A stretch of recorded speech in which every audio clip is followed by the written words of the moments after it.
Hey boys, Saucy here. Today I want to do a Mythic Plus guide for those that are struggling with their Warlocks in Mythic Plus scenarios and maybe want to consider Demonology. I've been playing a good amount of it and find it to be much easier than Destro because there is some abilities that can be cast while moving, and as you know, with Destruction, it's very difficult to maintain any sort of DPS while you're moving. As well as your demons can do damage while you do specific mechanics for whatever dungeon it may be. I've played around with this for about a month and feel that I have a good grasp on the build and I'm confident in it. I do wish I had a little bit better corruption to maximize my warlock, but this build currently works without any corruption boost, which is the hardest part of it at the moment. I did finally hit Keystone Master and actually have a 2000 IO score finally, so while I'm not at the top, I'm definitely able to help out those that may be struggling with their warlocks. Anyway, let's get into it.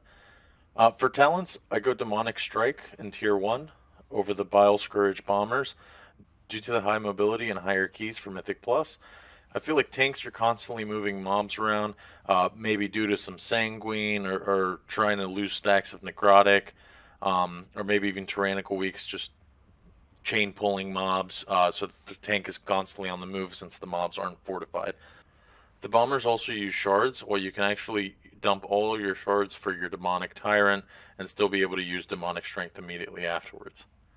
Tier 2 is demonic calling for Mythic Plus. There really isn't much room for the other two spells in Mythic Plus.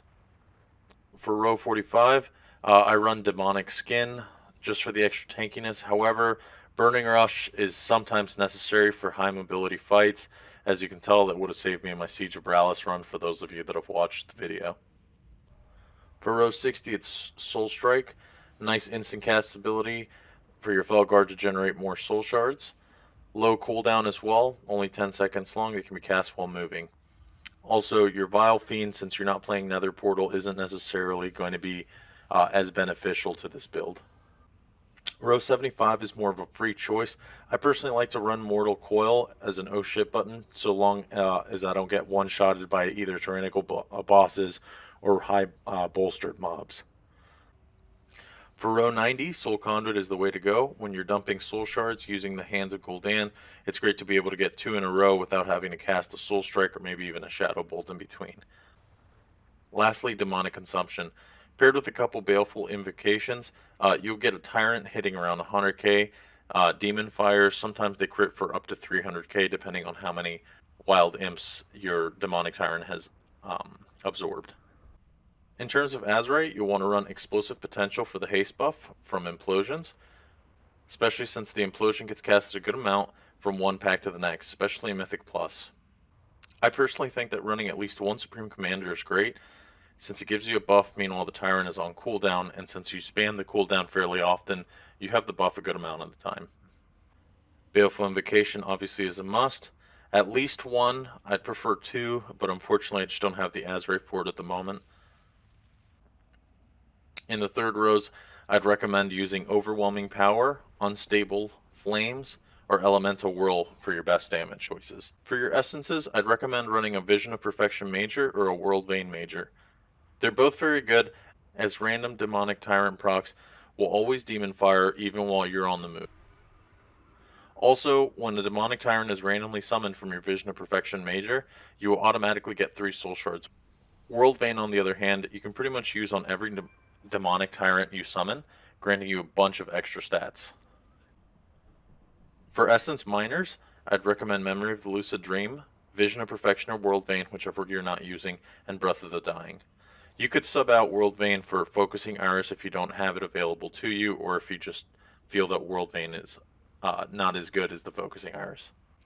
In terms of corruptions are kind of a pain for this, as obviously they're randomized but integral for your damage. I would personally recommend running Expedient with Racing Pulse or Hone Mind and Masterful if you have it. Unfortunately, due to how corruption is obtained, it's very difficult to get a specific one. So in this case, I'm running a tier 3 Twilight Devastation on my gloves, which is also pretty good for Mythic Plus, but you also run the danger of accidentally pulling packs as well as standing too far from the packs for the Twilight Devastation to actually reach and hit all the targets. In terms of your rotation, the rotation's actually a bit complex, but once you get it down, you'll do great. You want to start by precasting a Demon Bolt into a Hand of Gul'dan. From there, you want to cast Soul Strike, Call Dreadstalkers, and then a Shadow Bolt. You'll be at 2 shards, but your imps will be about to despawn, so you'll want to cast Implosion for the buff. From here, you'll build to 5 shards, then cast a Hand of Gul'dan, a Soul Strike, another Hand of Gul'dan, and then if you have 2 or more shards left due to the Soul Conduit procs, cast one last Hand of Gul'dan from there. If you're running World Vein, this is where you'll want to use it. If not, you'll want to immediately proc your Demonic Tyrant. Once you've summoned him, you want to pop your trinkets and racial cooldowns, and basically cast Demon Fires if Demonic cores are active, while spamming Hand of Gul'dans at 4 shards or higher, always, and if you're under 2 shards, you'll want to build more shards before casting any Hand of Gul'dans. Every 13 to 14 seconds, you'll want to make sure that you cast your Implosion to make sure you have your haste buff always active. Try and do as best you can to not immediately pop your Implosion after casting a Hand of Gul'dan, giving the imps actual time to do damage. That's basically the entire rotation. From there, you just rinse and repeat upon your Demonic Tyrant cooldown coming back. I hope this guide helps. If you have any questions or comments, or if you have any information that I may have missed, please let me know in the comment section below, and I'll do my best to respond as quickly as I can. Thank you guys for watching, and if this guide helped you, it would help me immensely if you guys could subscribe. Stay safe, everybody, and have a good one.